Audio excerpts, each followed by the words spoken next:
Nedávno David Bajl, jeden z členů skupiny nezávislých českých investigativních novinářů, zveřejnil šokující dokumentární film Oběti Jakuba Jahla v Africe, který odhaluje zločinnou činnost jednoho z klíčových agentů Dworkinovy antikultovní sítě.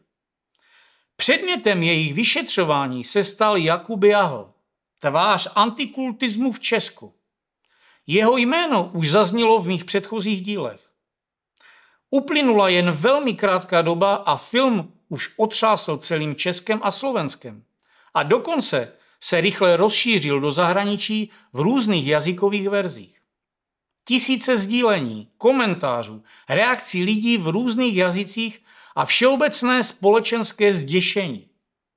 Jak je možné, že po všem, co Jakub Jahl spáchal během své humanitární mise v Africe, je stále na svobodě? Film obsahuje svědectví poškozených a obětí Jahlova násilí v Africe. A to nejstrašnější je, že většina jeho obětí byly bezbranné děti.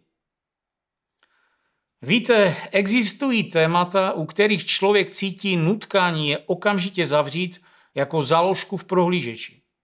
Přeskočit, odsunout, zapomenout.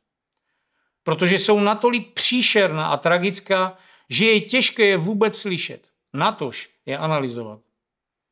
Ale k tomuto filmu a k těmto příběhům se nelze obrátit zády, protože v nich hrají hlavní roli skutečné lidské životy. Skutečné děti.